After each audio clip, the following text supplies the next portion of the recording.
Are you bored, Harper? Yeah?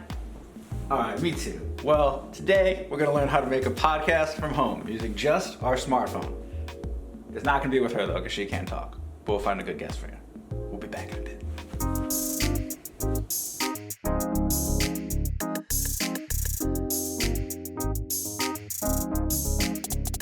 And welcome to the studio, aka the dining room. We are about to do a podcast from home using only our smartphone, or if you have some sort of laptop or something that records any sort of audio sound, that will work just as well. So we're going to go to our voice memos app, or whatever app you use, if you Android, what have you, and that's going to be our platform. I would say, word of advice maybe, check with headphones first to plug it in, record you and your guest, and then test it afterwards. We got some other stuff going on, so we're not going to do that right now, but I would say that would be some good advice right now.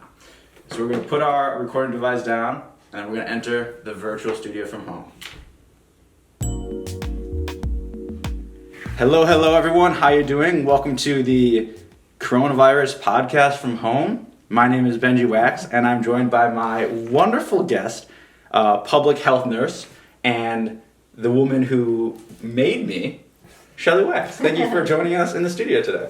Thank you for having me. And first, let me say I have a very big place in my heart for Build. You can see I've got my Build sweatshirt.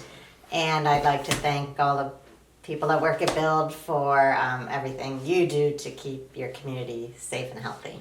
Well, thank you so much for joining us today. Coming all the way from the living room. You're so thoughtful. Anytime. So we want to ask you first a little bit about, you're a public health nurse. What does that mean?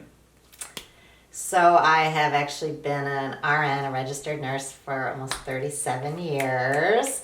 And have done many types of nursing in my career. Mm-hmm. I've been in public health for almost 7 years now, and normally my job is in the clinic. We don't see sick people really, but we do health screenings. We'll do cholesterol tests and blood pressure tests and TB tests and health education.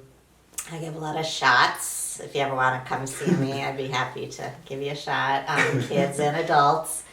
And then the other nurses in our department do many other things to help keep our community of 65,000 people, Skokie, it's a suburb north of Chicago, in good health. All right, that's wonderful work. Thank you. So times are quite strange right now, turbulent, interesting, different than we've ever seen. How is this current pandemic, COVID-19, affecting Skokie, the community that you work in? So yes, we are affected as everybody else. Mm-hmm. Luckily, our area does have access to a lot of COVID testing.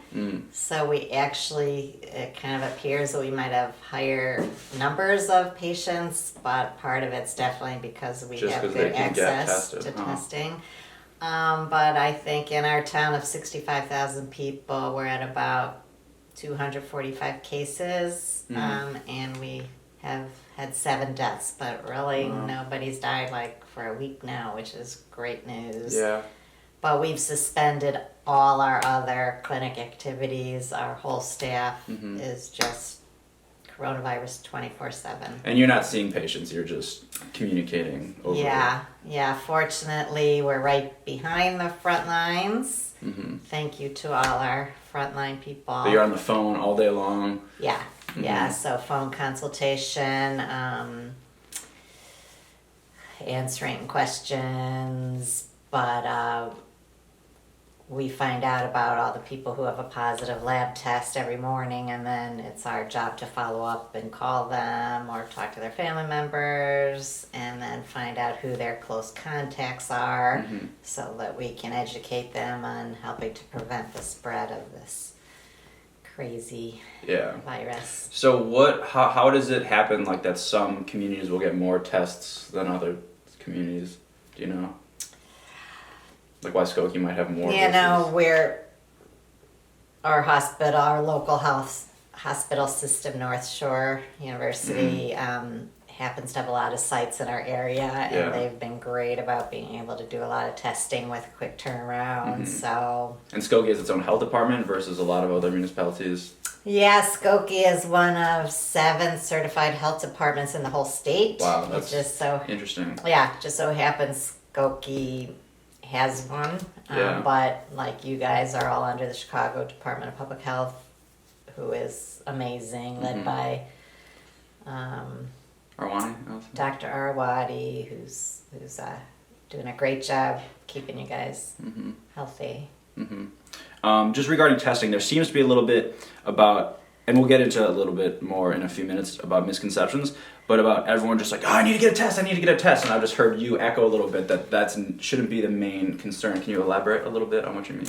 Yeah, I mean, so now that there is more testing in some areas, it's great if you can find out if you're positive or negative, but in general, especially at the beginning when there wasn't a lot of testing around, it didn't really change anything. I mean, if you're sick, you need to stay home, stay isolated away from the rest of your family.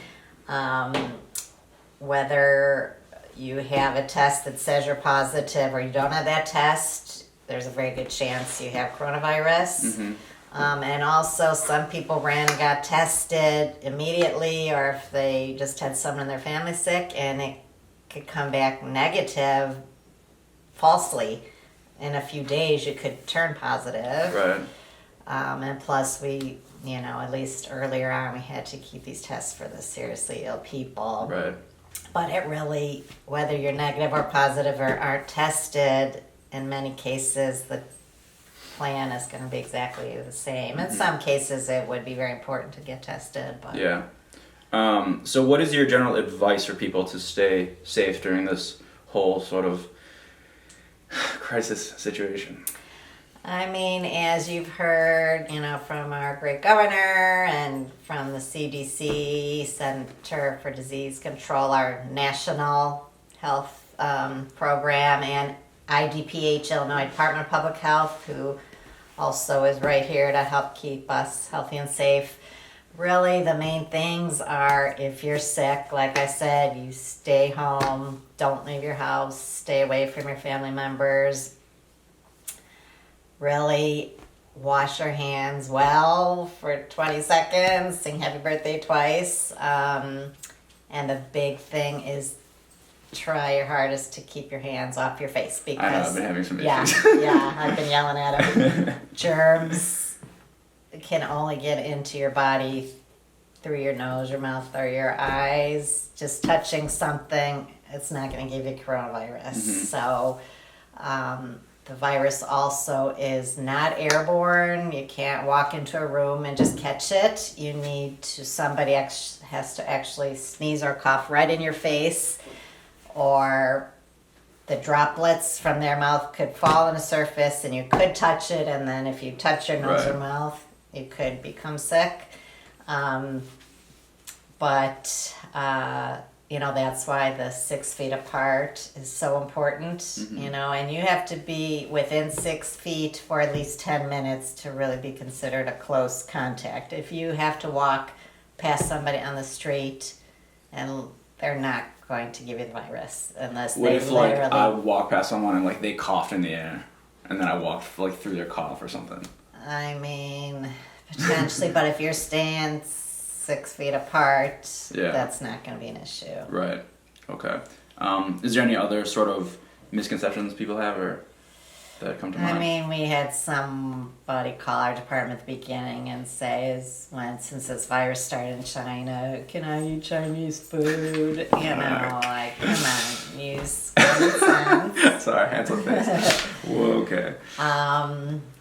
A lot of people want to wear gloves, and if you want to wear gloves, it's fine, but you have to really think about it. If you're wearing gloves all day and touching everything, those same germs that would have been on your hands are now on your gloves. So if it makes you feel better to wear gloves, touch your face with gloves, yeah. If you still touch your face, you still could get the virus. Yeah. So masks are fine, but what you have to realize is that's going to keep your germs to yourself.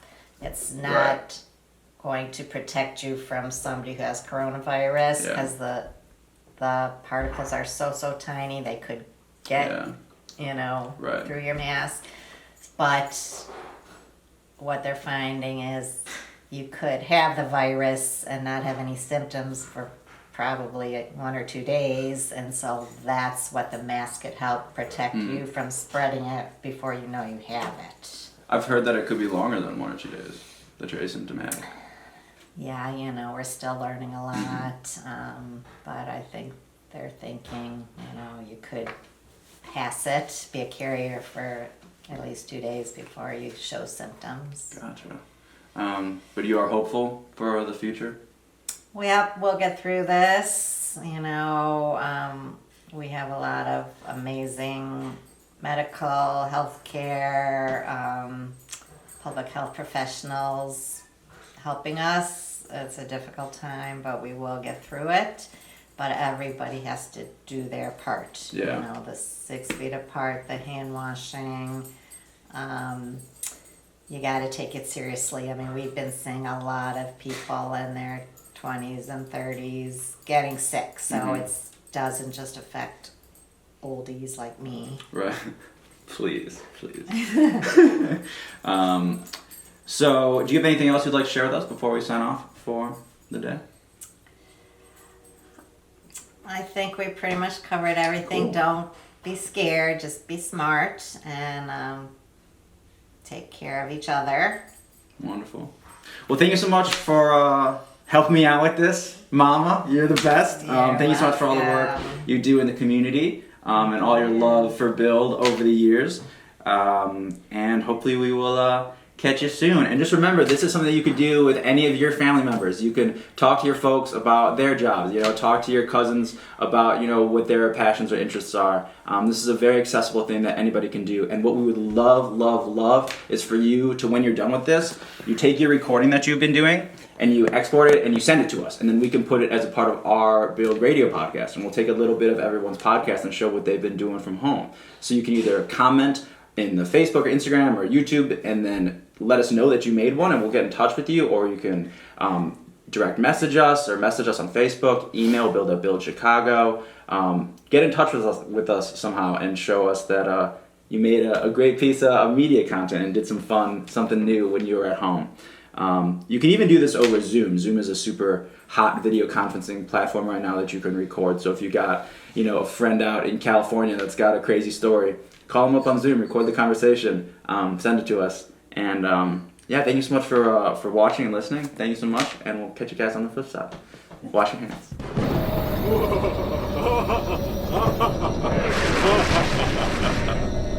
Okay, thank you, Harper. The bid is over. Thank you for your service. All right, y'all. So you just recorded your first podcast using either a mobile phone or a laptop or any other audio recording device. Now you can say, hey, I think that's good enough, and I want to upload it to the internet right away. Or maybe you want to edit it a little bit. Maybe there were some mistakes in the middle. Maybe you burst out laughing, or maybe you flubbed over some words. So generally, if you just want to cut the beginning and the ending, maybe there's a little chit-chat and a little chit-chat that you want to cut off, you can do that within your phone itself using the trim feature. But if there's some stuff in the middle, you're going to want to do a little bit more editing than just that. So you can use software like GarageBand, perhaps, or Audacity for PCs or Macs as well. Both are free depending on what platform you are using. There's some other free audio editing softwares that you can get online, and then once you're done doing that, you can cut it up a little bit. It's pretty intuitive, both of those. Then you can upload it to the net. And so what I like to use, at least at first, if you're just starting with a podcast, is SoundCloud. SoundCloud is a great website. They give you up to 3 hours of content to upload for free when you start. A lot of you might know about it who are musicians or make music or producers and stuff like that, but they do podcasts as well. So you think of a name for your show, find a nice picture, and you can be uploading, episode per episode till you reach that 3 hour limit. And then it's just like $9 a month or something after that. And it's a great way to get your content online, be able to brand it a little bit, make it look cool, and then send it around to everybody you know, and then maybe start gathering a little bit of a following. If you are interested in actually creating something a little bit more legitimate, and by that I mean a podcast that utilizes what's called an RSS feed, so that it sends its Apple Podcasts and Google Play and Spotify and all these different other types of podcatchers. We can help you with that as well. You can email me at benjaminwax@buildchicago.org, and I'd be glad to help you out with that. Or SoundCloud is just as good for starters, especially now. So we would love to see what you got. Send us links to your podcast if you put it up. If you've got any other questions, please feel free to reach out to me. But we would definitely love to hear the kind of content that you guys are creating during this time at home. We thank you so much for watching. Stay tuned and make sure to stay safe.